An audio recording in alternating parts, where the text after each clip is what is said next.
It has been interesting to see that you can rank above a lot of bigger sites. So that was a good lesson for me. Not on every topic, and you're not gonna, focus on the topics that I know I can't rank for, right? There are sites out there that are very established and there is no chance. But for some of the smaller, longer tail keywords, I am actually ranking above the bigger sites, which is cool. So when I go to hire writers, it's a lot more for me about matching the right writer with a good topic. So I don't just go and assign a bunch of topics to writers from Upwork. I go through a process where I find people that I really like. I do a test post with them just to make sure that I like their style. I'm not spending more time cleaning it up than I am paying for them to do it. But I also want them to be enjoying it. So I always give writers 3 to 5 different topics and have them pick what they want to be writing about. So I just find that I get better content that way. I find a group of writers that I can go back to time and time again that do a good job, and I treat them like humans because I am a writer and I value what they do. So All right. And I think, yeah, that's a good tip because I'm actually hiring a few writers right now and I did not do what you are saying. And I'm literally just assigning it. I mean, I'm testing out the writers as well. 99% of people, it's just as a writer, I like to go a little bit further and be like, what do you like writing about? And I'm trying a little bit, but early on when you first hire them, it's like you don't know like For sure. what they're doing yet. That's a great tip. And how much of the content did you personally write? Do you remember? I would say over 50% was me. I try to just kind of chip away at my list as things come up. I do a couple of content sprints in a year. So those are the times when I might get 50 posts using Upwork writers, and I make it a defined period of time and I try to get everyone's stuff in within, maybe it's 2 months. And that just makes it more efficient for me than dribbling out content throughout the year. So typically, if I'm hiring things, it's a couple times per year in a focused period of time versus the content that I write. I just do that all year round when I have time. Okay. And when you're working with writers and you're doing one of those sprints or even the ongoing, do you have your writers work in WordPress or are you the person in WordPress drafting everything? I am currently the person in WordPress because I'm a little bit type A, a lot, and it makes me nervous to have other people in there. I know it's fine and you can do your user roles and all of that. But for me, I also spend so much time in the content that it wouldn't really save me anything not doing that piece myself. So typically, I have them send me a Google Doc and I find my own photos and I do all of that while I'm putting it into WordPress. And I like WordPress, it's fun. So Sure. I don't mind doing that part. It is a lot. I do have one gal now that helps me with Pinterest, and I've just given her basically a step-by-step guide for drafting things in WordPress. So I think the next time that I do a sprint, I will have her do that piece, and then I'll just go in and focus on editing. Yeah, that makes sense. And I tend to do the latter. And once I got someone to draft in WordPress, it like made everything much faster for me Oh because yeah, I would really slow the whole process down. big And time suck for sure.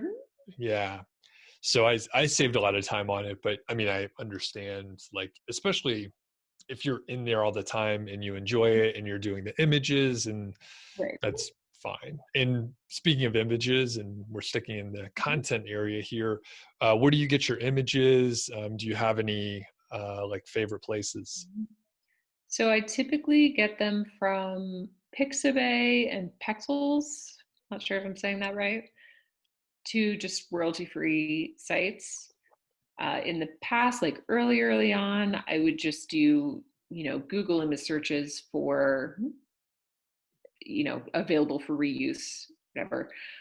But now that makes me a little nervous just to try to keep track of all that stuff. So I try to just stick with a couple of sites. One thing that I do want to do, I don't know if you want to talk about this now would be just looking at all the photos across my site and seeing if I can make them more diverse, Mm, right? So all the people in my niche are using kind of the same photo sites because that's just, you have to do it, right? I don't have enough photos of my own to handle 300 posts a mhm. year. So one thing that I do want to do in this next probably 6 9 months is try to build my own photo library by doing some outreach to key people in my niche and asking them to submit photos that they'll allow us to use, and just making sure that that's a diverse set, that we're getting a better representation of everyone in our industry than I can get off of a regular stock site. So that's going to take a lot more time than just searching for the same old stuff. But I feel like it's something that we should be doing. And I want to be doing that outreach anyway. So it seems like two birds, one stone for me. Yeah, and I never thought of that, but you mentioned, reaching out to people on Instagram too, right? It's literally a picture platform. Yep. People are taking pictures and probably would Better love to have picture. the recognition. Yeah. Yeah. So that's my So, plan for the next, 6 9 months. I would love to build up my own library of 200, 300 photos across, different topics that I could be using. It won't, I can't use it for everything, but I could use it for a lot and make sure that the site showcases the diversity in our industry at least. So right. that's something I'd like to And would you pay the people, or what's your idea to get this going? So my initial thought is when I do outreach, I'll say, that this is a place for everyone's voices. Here's our guest posting process, which we have outlined on the site. So that's kind of ready to go. But then what I think I might do with the photos is to encourage people to submit photos with, written approval to use them. And then I might be able to make a donation to a diverse organization within our industry for every photo that we receive. So I might be able to give back in that way. So it's not directly, paying someone $1 for a photo isn't Mhm. necessarily meaningful, but if I can pay several $100s, several $1,000s to a nonprofit that's doing good work, then everybody wins again. So Do you have any idea, like any sort of agreement that you would have to have in place, like from a legal standpoint? Like, does it get complicated, or can it be as simple as like a model release I situation? think it would be as simple as that. I think I would do some Googling for existing templates of like a photo waiver Mhm. and then just keep those all on file basically, and make sure that Yeah. everyone gets credit, right? So I would always credit back, link to their Instagram, but it's something where I think people who spend a lot of time taking good photos want them out there. And especially now, there should be more faces, more voices. And I want my site to be one of those places where people feel at home. So